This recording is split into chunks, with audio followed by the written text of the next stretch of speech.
Hello. All right, we're here. We're all here. I was just listening to the new album as I got set up here in the room. So I'm in Boston right now in my studio, and I'm here to show you a little bit of how I made the magic behind this soundtrack that just dropped today. And I think a good place to start is actually just to start backwards. Like, let's look at the finished product and see what we can figure out from there. How does that sound? So we're going to look at a scene from Turn Back Night, which is the movie. Let's see if we can get video up here. There we go. I'll set it up a little bit. There's 4 characters in the movie. And on the screen right now, you have Jane. She's a main character. She's a government agent who's sent out to track down a cyborg who's gone rogue. The cyborg's name is Lisa, and we'll see her in this scene too. And here in this shot, this guy's name is Radio Voice, and he's there ostensibly to help Jane. But he gets in the way and he makes corny jokes with a lot of sexual innuendo. And he's kind of a comedic character in the whole thing. And the other character you'll see is a guy named Clay who's getting involved with Lisa. And in the scene, Jane is trying to transmit through technology herself into Clay's head so that she can pursue Lisa through Clay. That's what's trying to go on. But Clay and Lisa are getting romantic while this has happened. So warning, it's really like a little bit corny, and the jokes have some pretty cheesy innuendo, but it's a lot of fun anyway. So enjoy this. My scanner? Your scanner's bullshit. I need to be inside of Clay's head. Which head?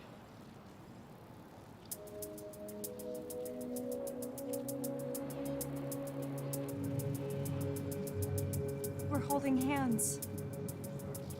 The receiver is working. I can feel her hand. Hope she's not giving him a hand job.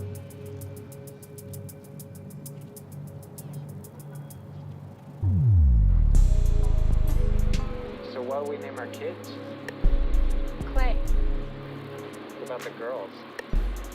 Lisa. Lisa 1, Lisa 2. But we must adopt. Of course.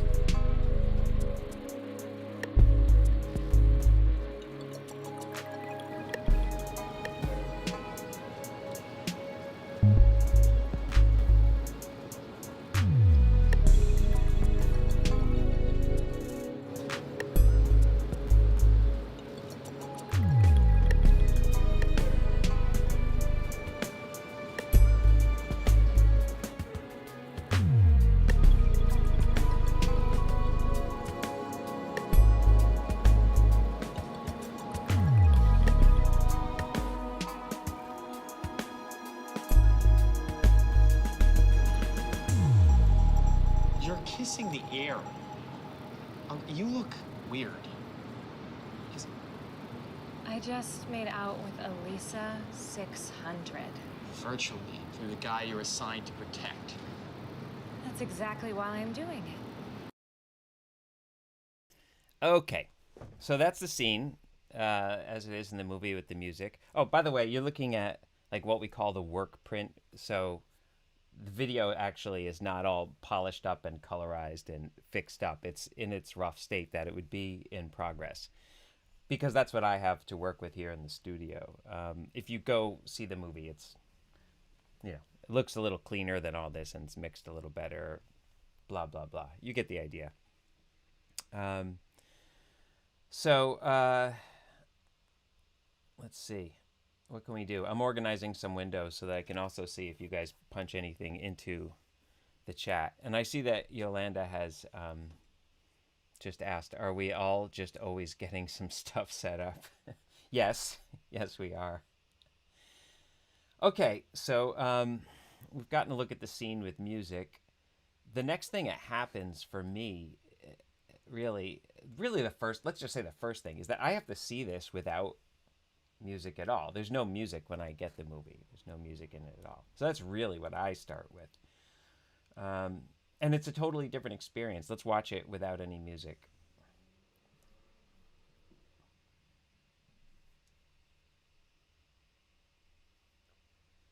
My scanner? Your scanner's bullshit. I need to be inside of Clay's head.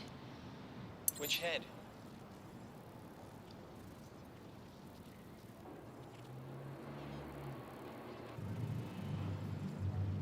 We're holding hands. The receiver is working. I can feel her hand. I hope she's not giving him a hand job.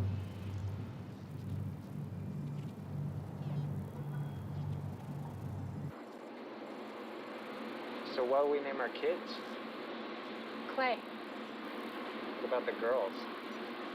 Lisa. Lisa 1, Lisa 2. But we must adopt. Of course.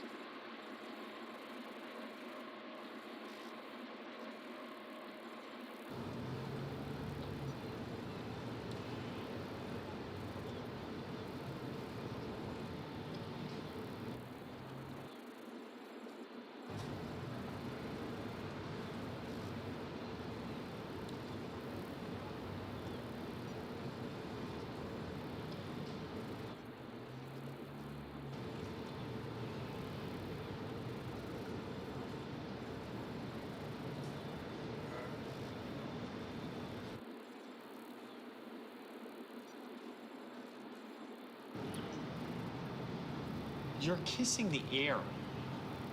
You look weird. I just made out with Elisa 600. Virtually, through the guy you're assigned to protect. That's exactly why I'm doing it.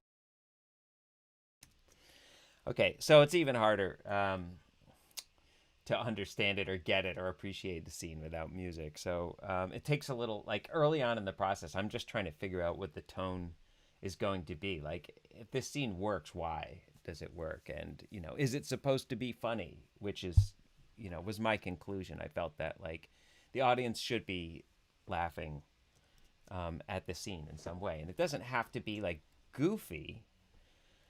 Certainly the music doesn't have to be goofy on top of goofy. Like, they'll get it. So I wanted to play more to the kind of strangeness of this sort of sexual encounter happening virtually. Play more to the reaction of Radio Voice, the guy who says, like, you're kissing the air. I kind of wanted to key musically into that stuff. And, you know, I guess in a way, like, give the audience a full experience of, like, how weird that is, and to give them permission to laugh at how weird it is, I guess. That's kind of where I'm going. So that's where I started from, writing the music. And this is, I'm just going to play the music alone without the video here. And the only sound coming from the music.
So there's this groove underneath everything, this sort of like, I guess I was looking at hip hop and I was looking at funk, and even thinking of like that sort of Barry White slow love kind of thing, not to be like too obvious about it, but I had this idea of something that was contemporary and just went straight through it all with this groove, some low bass parts, and that all the high stuff, the melodic things, would all be from this kind of other world, outer space, the future, high tech, and that those two things would layer up on top of each other to get a kind of more complex, nuanced final effect.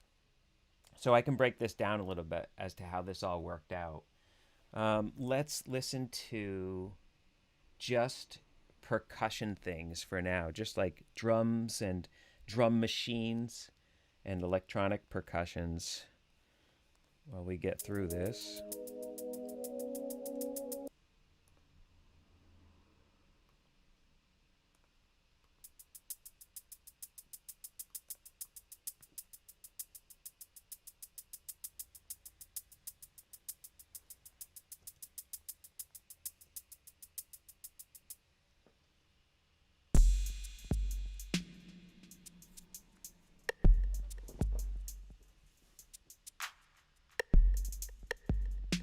This is mostly like drum machine sounds from 808 drum machines.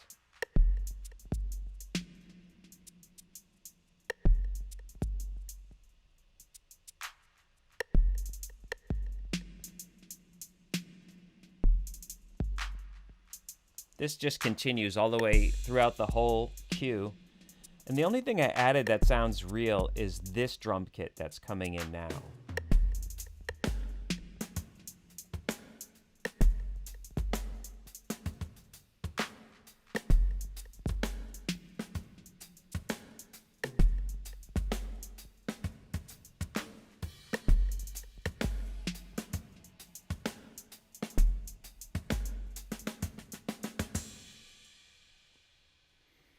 It sort of builds up, and that drum kit comes into everything about halfway through.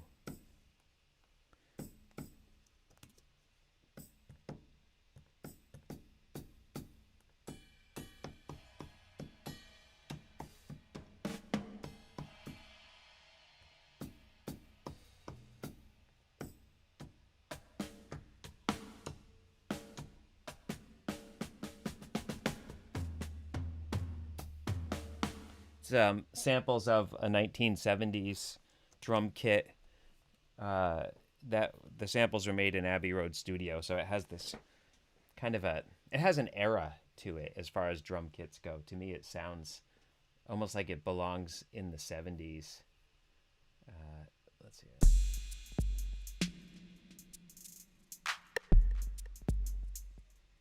Right here.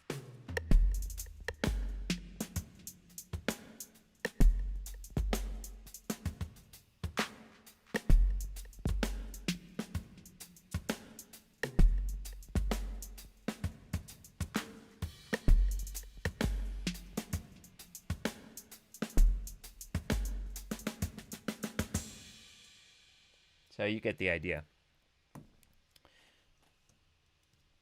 So that layer is all drums. And then there's a bunch of bass kind of layers in this whole thing. Let's solo these bass parts.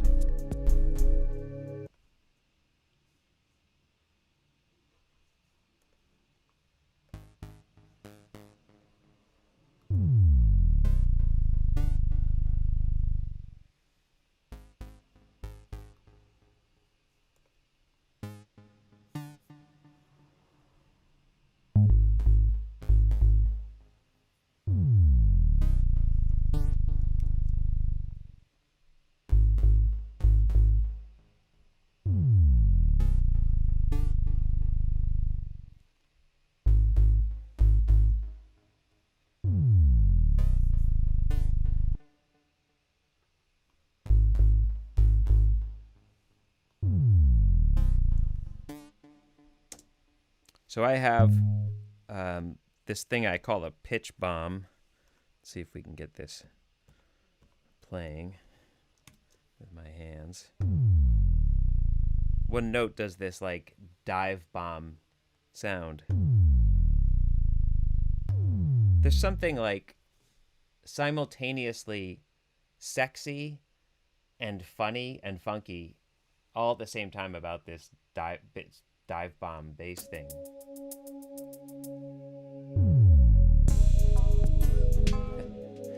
I don't know why. And actually, if we look at it with the video, let's see if we can get this video to come back here. It kind of punctuates the dialogue in interesting places, and I use it in a bunch of different places in the movie for this reason. Which head?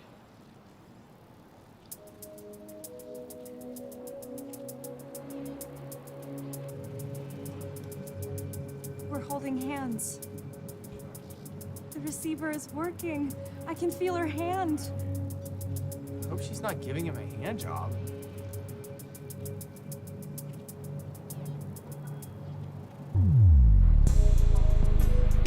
So what do we name our kids? Clay. If you didn't hear that dive bomb, it's because you're probably on computer speakers, and it's like way, way, way below what computer speakers can play. So grab the headphones if you're dying to hear that thing. That's something about doing streams, I guess. So that's what's happening all in the bass there while this is going on. There's this like slow funk bass with a lot of space in it was my idea. Like that, those bass parts have a lot of time where they're not playing. There's rests.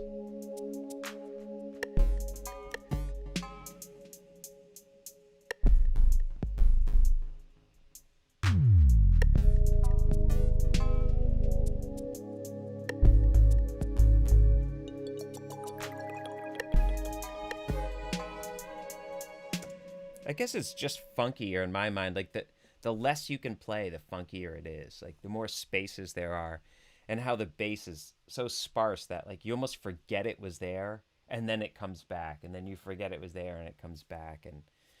And bass is that thing that like it gets you from the abdomen, you know, from the core. So it can have a sort of a sexual vibe to it too, in a way, which is part of the comedy of the scene.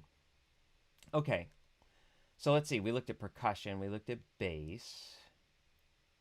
There are some melodic things and some funny things.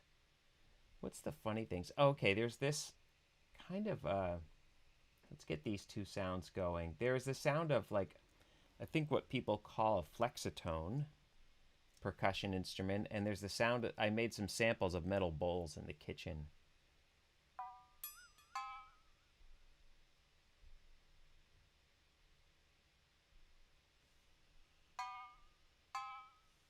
They're just sparse. They're in there once in a while.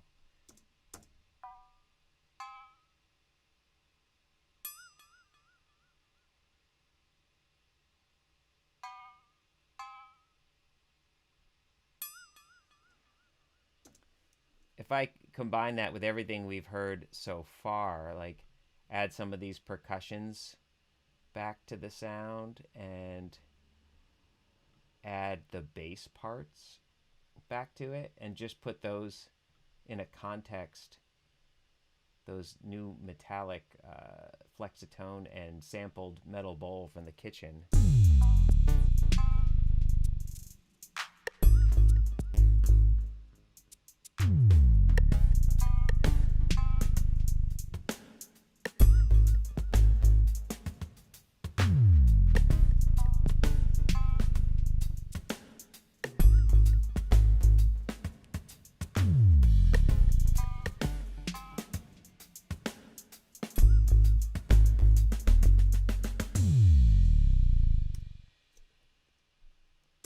It's like funky and funny together, happily living together.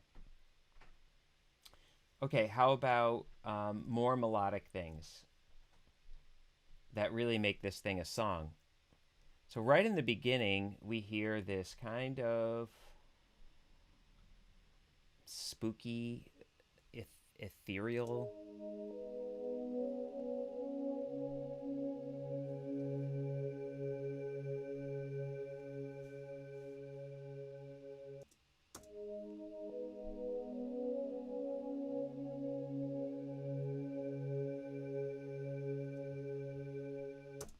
So that melody,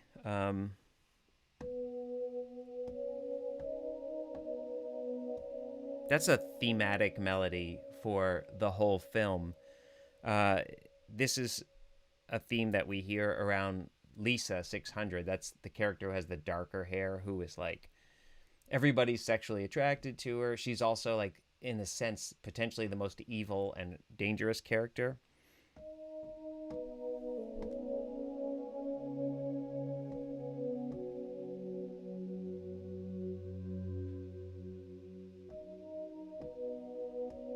And for my music nerds, it's in the key of A flat minor, except there's this one note that isn't. That note is not in the key. So I put one note in that's not in the key to sort of make the whole thing sound wrong-ish. So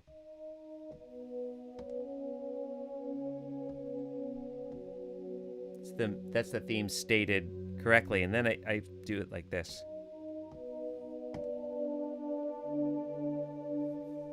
So that's just like a compositional idea I'm using for my composition nerds out there. If none of that means anything to you, don't worry about it. It kind of doesn't matter. But here it is in context.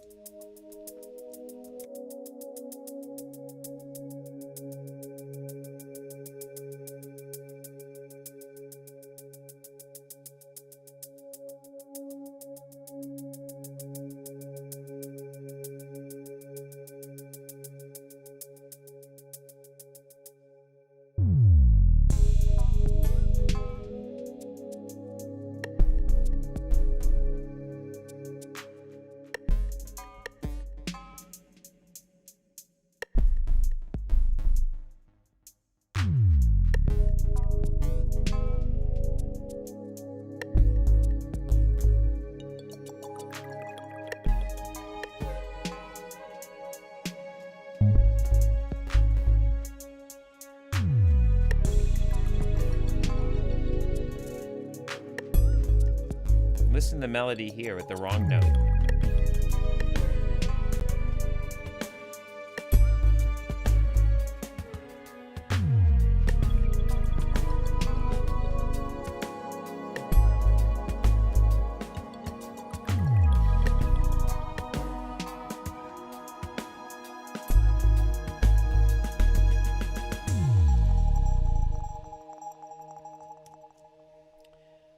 So melodically, I'm using these ideas of like working inside of a key and getting outside of the key to create this mood of like, there's this other world or something not entirely comfortable or familiar. Unfamiliar. That's the word, unfamiliar. There is that synth, that you hear playing it. But then I'm also using the sound of orchestral strings to play it too sometimes.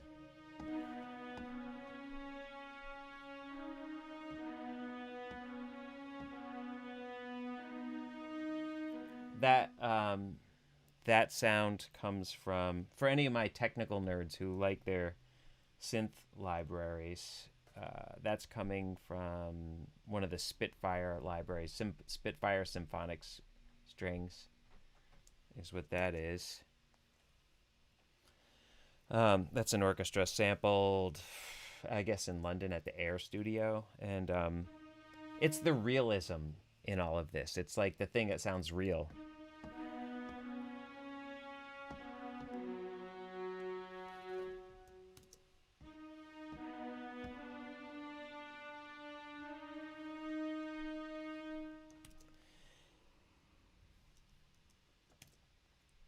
There's another set of strings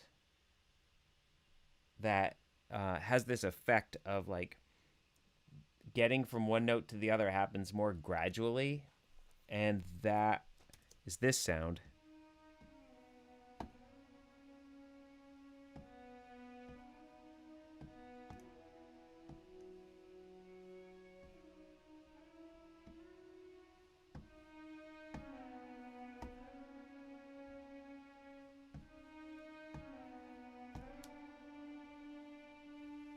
There's this bendiness to the notes as they gradually wander from one to the other.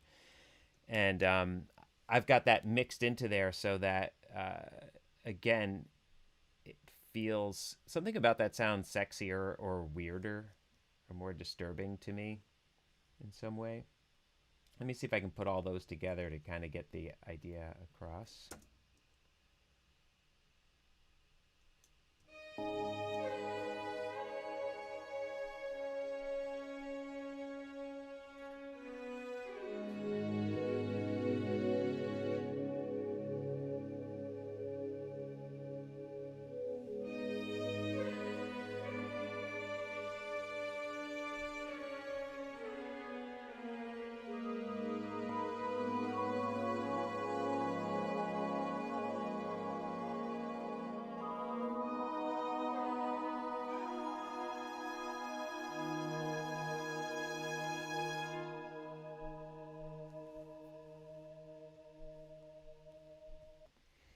Okay, so let me answer some questions that are in the chat.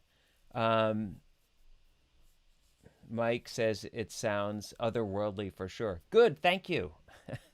That's that's good to hear. Hopefully you knew that without my explanation. And hello, Mike. I see other people here too. I see Raj Whittlesey is here and asked me if I started by composing or creating the groove in this. Sometimes I do that. I didn't in this case. When I'm doing something for like a dramatic context, I like to get some material together that I'll be able to use for the entire production. You know, like some fragments that would work in many different scenes would be really cool. So that melody, ba-da-da, is something that I can use associated with certain characters. So when I'm trying to come up with melodic fragments or melodic themes, I actually do that upstairs from this room in the studio where there's just a piano and I'm not looking at a computer. I'm not even looking at the movie. I've already seen the movie. I already know the characters. And I'm just thinking about it and I'm thinking of melodies and moods. And so that stuff I do at a piano. And it just kind of keeps the process really pure. It keeps me away from button pushing and production, and it keeps me away from things that are like patterns I get out of the computer, not out of myself. So in this case, where I really started was on melody ideas. And I have a lot of fun making grooves after I have a melody to align them with. So that's a good question coming from Roger. Yeah. Pat Carey says, definitely a whole different mood than what I got watching the scene dry. She seemed not related to the couple, but this sounds more like their mood. Cool. Yeah, hopefully we're dimensionalizing things. Hopefully we're making things make sense. And when you watch a movie without any music at all, it is kind of hard to make sense of it, depending on the movie. So hopefully that's like something's happening. We're cluing an audience into what the intention is. Not like in a way that is overt or remedial, but a lot happens in 2 hours in a movie, and there's got to be a way to bring it all together and to add the mood that you can't work up to in 2 hours in some way. Also, it's, you know, to give the film more credit than I am right now in this conversation, if you watch it from the beginning, there's a lot more clarity about who's who and, you know, and how they're related and who's together with who. Okay, so Gabrielle is asking, how do you vary your philosophy on scoring and source music scoring? Do you have a theme for each character that comes back in, or is it different for each film? It is definitely different for each film. Every film is totally its own thing. Totally. would ideally always come in not knowing what I'm going to do. Like that I don't know the plan until I've really gotten into watching it a few times, and that I don't come in with any assumptions. I actually would like to I prefer to come in not even knowing if I can score the film. I prefer being like totally disarmed in a way so that I can have as close to like an audience reaction, a first reaction as possible, and then just watch it a lot before I have like a philosophy or an approach. So one of those possible concepts is what Gabrielle just mentioned, which is like a theme for every character. And certain kinds of films, that does help a lot. Like if there's more than one really important character, or more than one really important story, or more than one span of time, you know, like if it's complex with many elements, that can be helpful. It can also be helpful if there are scenes where certain characters or ideas are not represented on screen, but they are still important to the scene. Like someone who's not there, but everybody is thinking about them, or everybody's feeling something about this character who's not on the screen. Those kind of character themes are really useful in those cases. And it's a really traditional concept that predates film, going back to opera. So we know it works. It's been done a lot. And just my personal opinion, if anyone cares, is that it's been done too much, it's overdone, and it's not always called for. So if I can score a film with scoring the film, not every character has their own musical idea. If I can just score the film, or have one idea for the whole movie, or have one melody for the pivotal point, the pivotal thought that holds the whole movie together, and just once in a while when I need to connect that thought to something that just happened on the screen, like then touch that. And so to me, that's a little more meaningful universally, to play to this one thought, if possible, play to an idea. So I guess, I mean, I've been going on and on and on about this, but I think about it a lot, and I enjoy talking about it, and probably have been accused of talking about it too much for too long. But I think that like, I'd rather play a theme for every idea than a theme for every character, if that's possible, if that makes sense for a given movie. Okay, I've said a lot about that. Lou B. By the way, Lou B is probably my dad, since my dad's first name is Lou and his last name is Buffano. So Lou B's just said on the YouTubes, I can't imagine the amount of work this all took. And then Roger Whittlesey just jumped in with another thought. Did the director reject your ideas, send you back to the drawing board? If so, how do you deal with this? What if you think you're correct? These are, I mean, this is the job, is, you know, Lou B said, describe the work. It is like pacing out yourself to be able to crank out a volume of music in a matter of weeks or months. So, you know, if you're just thinking of how much music you have to write so soon, you'll never start. You know, it can't be that. You have to break apart your days into, well, I have to write for 3 hours this morning and 3 hours this afternoon, and I will just do that. And at the end of that, something will have happened, you know, and I'll do that tomorrow, and I'll do that the next day, and I'll do that the next day. For me, it's like discipline takes away the problem of how much work it is to do. And it turns into not doing a lot of work. It turns into just doing, or just being something. So, you know, Roger asked a question of like, does the director send you back to the drawing board? How do you deal with this? What if you think you're correct? And that is the job too, is like interfacing with the person who created the movie. Ultimately, if I write the most awesome music in the world, that's meaningless to a director if it doesn't further the story of the film, or add dimension to the film, or tell the story the director set out to do. So basically, the director does have to love it. And it would be cool if I love it too. Like in a perfect world, we both love it. And that's what I'm going for. So yes, I'm happy to get a piece of music rejected and rejected a second time and a third time if it means what we're doing is going forward towards like we both love it. So that's a part of it. The director's really involved in approving. So every piece of music goes to the director and we talk about it one piece of music at a time. And I'm working towards approvals and the director is working towards communicating what the film needs. It can be emotionally shitty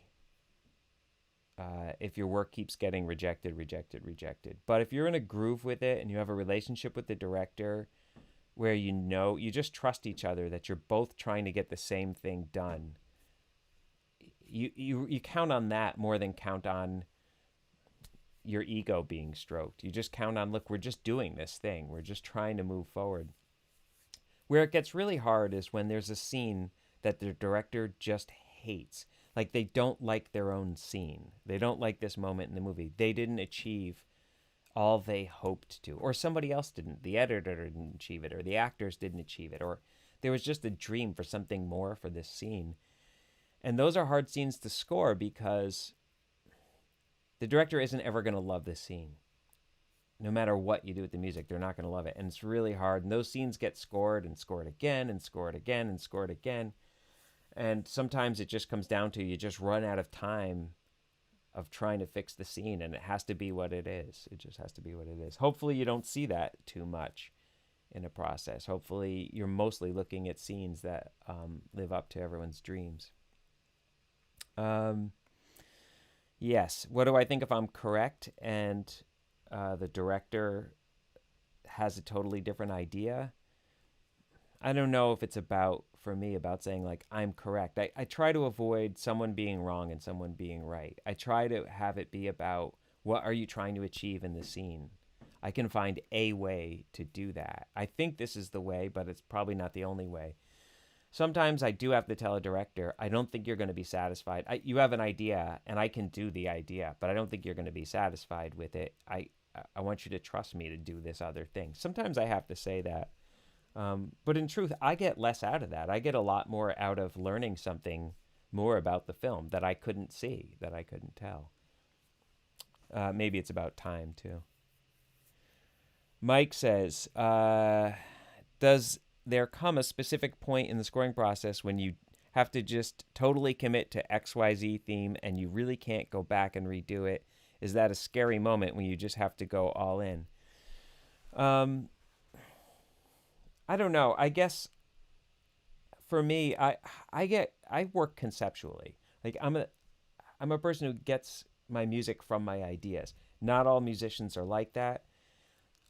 It's not always the best way to get it, but a lot of it comes from like how I'm understanding the story and watching the movie and how I would tell the story. So my ideas come from there. So I feel like I'm committed to my ideas from the get-go. I don't feel indecisive about them. I come back to my ideas about the story and let the music just serve that. So I usually get going in a direction and stay committed until I get more information, either from a director or I just understand the film differently. There's no time to be scared to commit. So a score like this, which was, I guess it was about 35 minutes of music altogether for a film that's 70 minutes, I think. I think it's a 70-minute, maybe 80-minute film, and it's about 35 minutes of music. And we did it, I think the score was done in 8 weeks. There's honestly like, there isn't much time to do anything except just keep writing and keep working towards approvals and keep trying to like make good music and make the movie better. That's all I can pay attention to. Yeah, I always hope I'm doing it. I'm always hoping like, oh, I hope this is good music. I always think about that, but I just have to just keep doing it, really, and just keep going. Usually at the end, you don't usually finish early, I can tell you that. You usually use up whatever time you have. Well, those are all awesome questions. There's one last sound on this we didn't listen to as we are breaking down all the elements, which is this sound. Let's see if we can get this to happen. This sound is it's this weird echoey. It kind of just plays itself.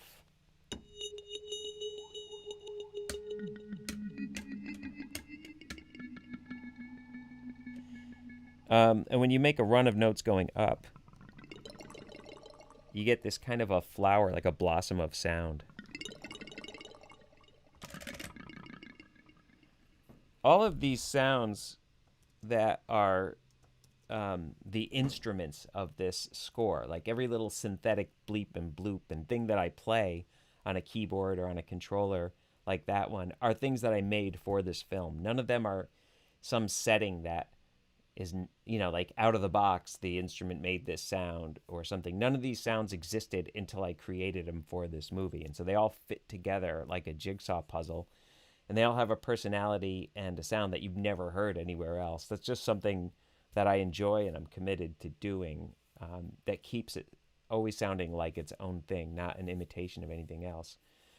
And in this case, that blossom flower thing, I felt made the song feel less formal, like less structured, and just feel like it was liquid oozing out from one section to another section. So I'll hit play and you'll hear it in context.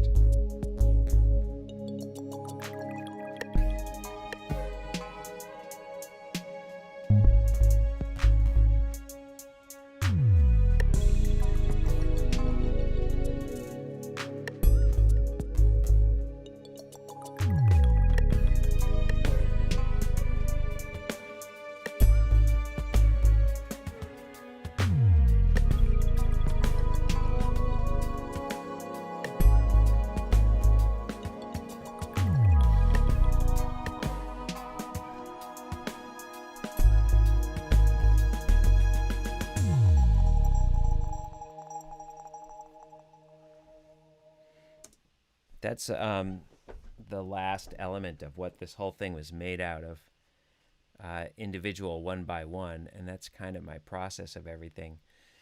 I'm keeping an eye on the chat, and you know what I'm going to do? I'm going to put in the text there, the comments, text, chat, whatever they are, I'm going to put some stuff. Like, for one, let's put, first and foremost, a link to my email list, which if you're here, you probably are on my email list, but if you're not on my email list, you should get on it. Let's see if I can get this to work. Oh, cutting and pasting isn't working the way I want it to. Let me try it over here. I'm manipulating a lot of technology at the same time when I'm streaming. It's a fact. Let's see if I can get this to work.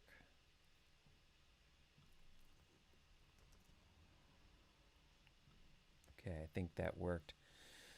I put a link to my mailing list. What else can I give you links to that you want? You want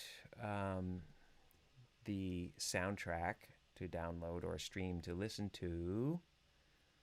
Oh, I see someone just stopped by and can't stay and hope to watch later. Thank you, Orlando Youth Circus, for doing that. I will leave this up online at some point. I'll email you the link to it.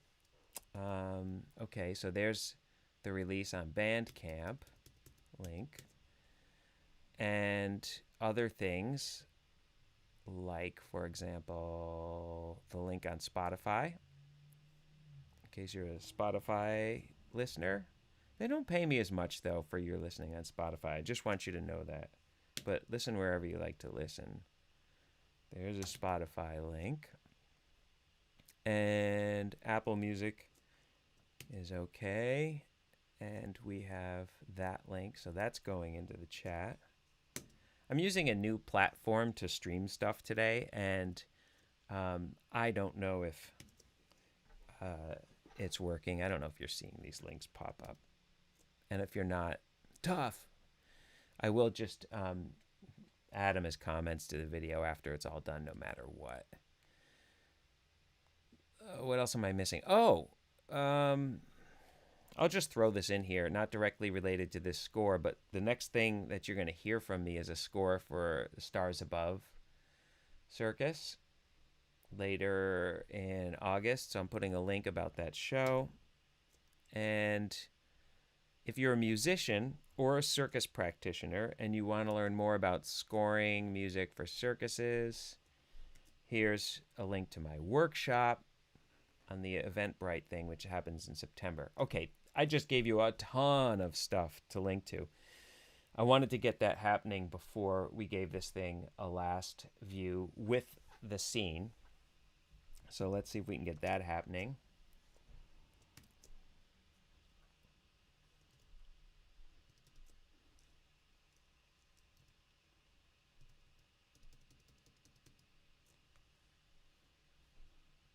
Here goes.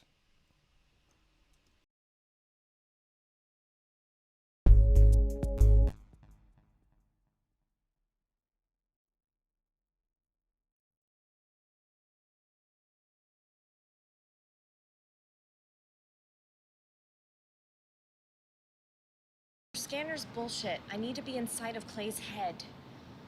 Which head?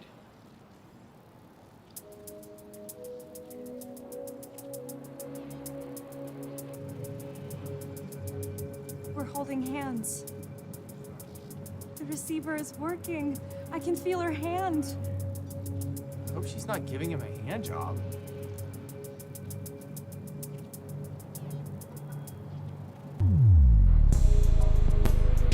So what do we name our kids? Clay. What about the girls? Lisa. Lisa 1, Lisa 2. But we must adopt. Of course.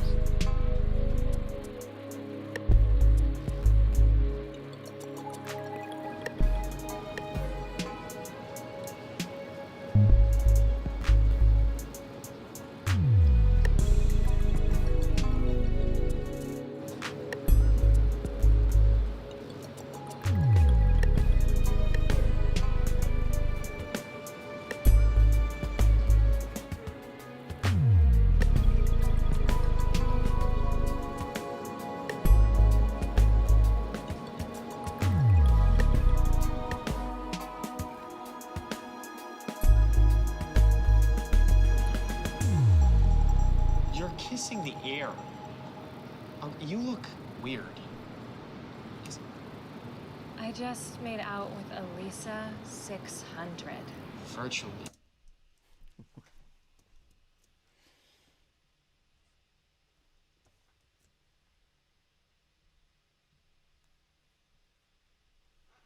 Yeah. All right. There it is. That's the final product. That's the whole thing. I got nothing else I could say about it. But I really appreciate that you're here to look at it with me. I enjoy that. I hope you get a chance to see the movie and or hear more of the soundtrack. You have the links now to do that. And it's great that you were here to hang out with me and go through the whole thing. I really appreciate that. It's a lot of fun for me. With that, I'm going to go. I'm going to go and make my dinner and eat it. And you should do the same darn thing. Okay? Bye.